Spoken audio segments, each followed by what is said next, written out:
Deze video is mede mogelijk gemaakt door Global Joy Media Groep.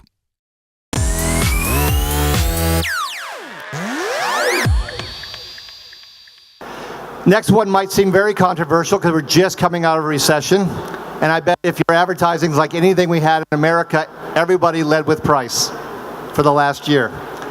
And if you look at it from a psychological and emotional point of view, as well as a financial point of view, leading with price is about the worst thing you can do. And here's an example. It's a nonprofit.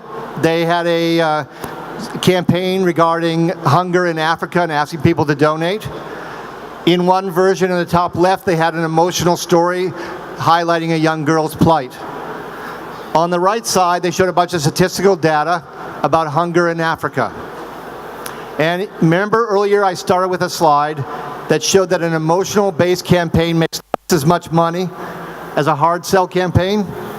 Same thing here. Almost exactly a 2-to-1 ratio.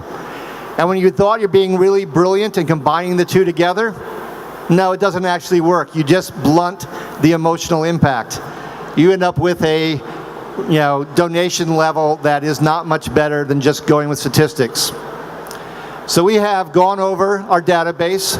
We've looked at different times of advertising, and we have found that if you move to purchase intent, if you make an argument based on statistics, if you do a hard sell campaign, yes, our data agrees with the IPA, it agrees with the nonprofit study. If you push people hard, you actually have the least success of getting them to emotionally buy in. Last thing, I was in the grocery store in St. Paul, Minnesota, not so long ago. I was going down the aisle, and I saw that General Mills in its infinite wisdom had replaced Betty Crocker with a spoon, looking at the packaging. So I got really curious, and I went home and I looked up all the old Betty Crockers on the website, and I saw that they probably were making a good idea to go to the spoon because over 100 years they had never managed to create the happy housewife. Not once. So maybe the spoon is okay, actually. But facial expressions, as I said earlier, really matter. And I want to show you an example. This is an instance of social media in action. And my last key point, which is how important it is to be authentic. That people want authenticity. Here is the commercial that I think destroyed Hillary Clinton's chance to get to the White House. 1 month ago, I began a conversation with all of you, and so far, we haven't stopped talking, and that's really good. I intend to keep telling you exactly where I stand on all of the issues. I'm looking at how to help you and other people who are hardworking like you, and I've really been impressed by how serious people are. Because we all need to be part of the discussion if we're all going to be part of the solution. I don't want people who already agree with me. I want honest, experienced, hardworking, patriotic people who want to be part of a team, the American team. I hope you've learned a little bit more about what I'm believing and trying to do, and really helped this conversation about our country get started. I hope to keep this conversation going all the way to November 2008.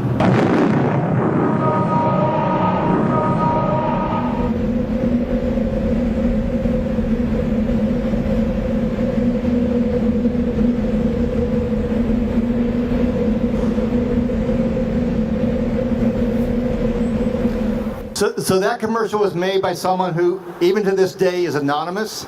I just, they're probably at an ad agency because the production values are pretty good.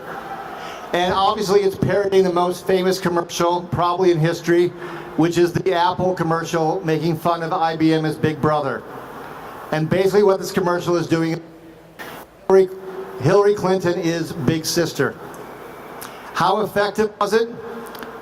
So effective that if you look at the top videos on YouTube during the presidential race, this one, Vote Different, got over 5 million hits.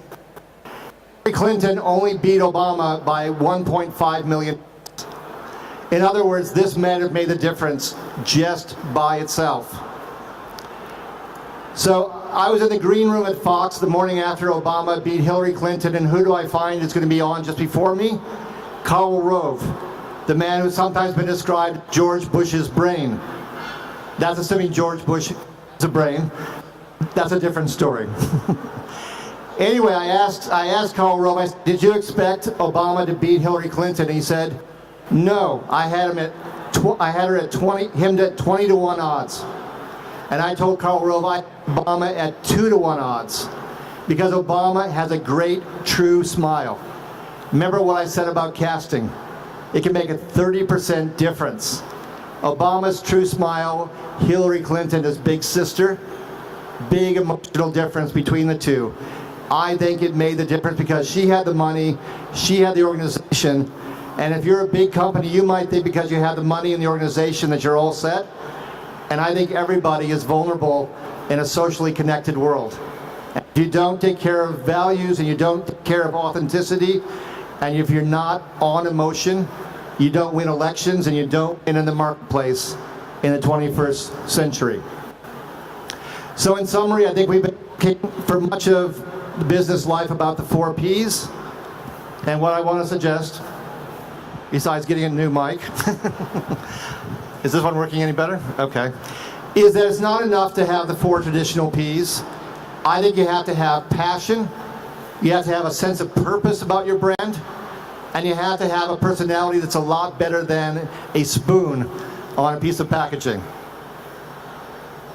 Or to put it another way, to go back to the importance of emotions, the facts are malleable. This is one of my favorite quotes. It's from an American attorney, and you can read it yourself. I don't like spinach, and I'm glad I don't, because if I liked it, I'd eat it, and I just hate it.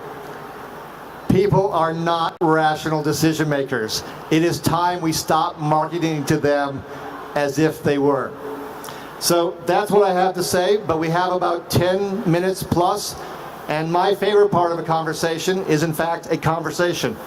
So if you're not too intimidated, and if we can hear each other over the noise, I would love to take questions as opposed to violating one of my rules, which is to say, have a dialogue instead of a monologue.